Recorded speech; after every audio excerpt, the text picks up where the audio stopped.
Hi guys, Charles here. I would like to talk to you about the first, second, and third chapter of the book of Revelation. Now, the first chapter is Jesus talking about himself, talking about the attributes of him, the tongue of a sword, and the feet of bronze, and the girdle of gold, and he goes on and he walks among the seven candlesticks and the seven spirits, which are the seven churches, which would be in chapter 2 and 3. So Jesus is telling about himself and that he is walking through the candlesticks and the seven spirits. Now, think about this.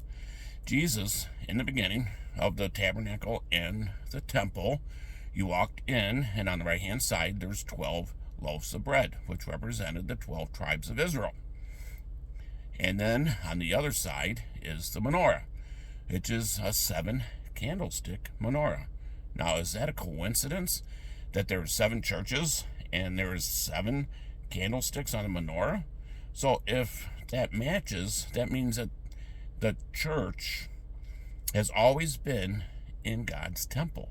He has always thought about his church, even from the beginning, with his Hebrews, the Israelites. So the Christians have always been in the temple of God. So Jesus walks through the candlesticks, and I'm not going to go through and read about what all churches represent this and that, and one's doing good, one's. I'm not going to. You can read it yourself. It's right there. It's easy.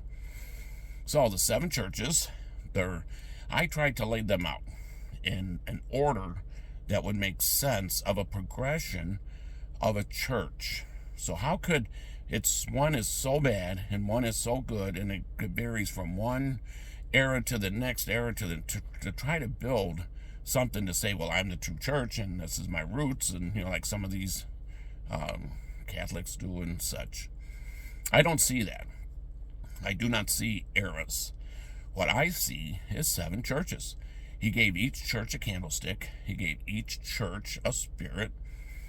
And he gave each one of them, I believe, a copy of the book of Revelation and made them part of. Now, think about this. He talked about his feet of bronze, and his eyes of fire. And he goes to the one church. He says, "This is me whose eyes are of fire, such and such, such and such. You're doing good, you're doing bad, whatever."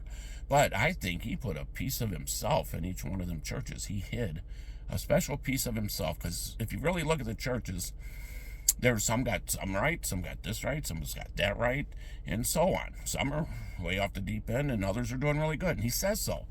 And if they are the era, the end of the churches is in the Laodicean, and they're all doing really bad.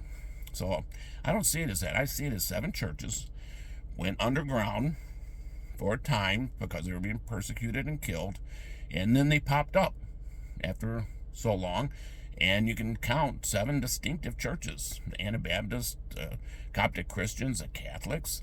You can Greek Orthodox. You can see 7 distinctive religions, that all the other religions have branched off. Now, I think he did that. Well, he didn't do it on purpose, because it's the way it is.